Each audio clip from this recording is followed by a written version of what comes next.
Alors la préélection, c'est le troisième tour, on en parlait tout à l'heure. Alors dans ces départements où la gauche et la droite seront au coude à coude, le FN peut jouer un rôle d'arbitre. Est-ce qu'on peut craindre un scénario à la 98, vous savez, c'est régional, où on a eu Jacques Blanc en Languedoc-Roussillon ou Charles Millon en Rhône-Alpes qui avaient accepté des voix du Front National pour prendre la majorité? Bien sûr, parce que dans certaines terres de gauche, soumises à une poussée des oppositions de droite, il va y avoir un rapport de force qui peut être relativement équilibré entre le bloc UMP, UDI divers droite et le bloc des gauches.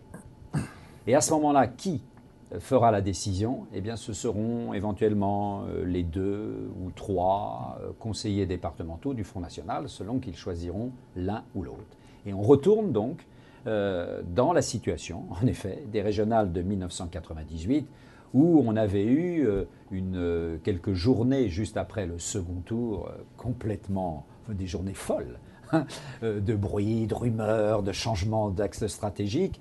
Et bien sûr, oui, ça risque dans quelques jours de se renouveler. Finalement, est-ce que l'après-élection n'est pas plus explosif que l'élection en elle-même? L'après-élection est plus explosif parce que ça va poser la question d'éventuelles alliances. Et là, on va retourner à toute cette problématique, front républicain, pas front républicain, ninisme, pas ninisme, le ninisme jusqu'où.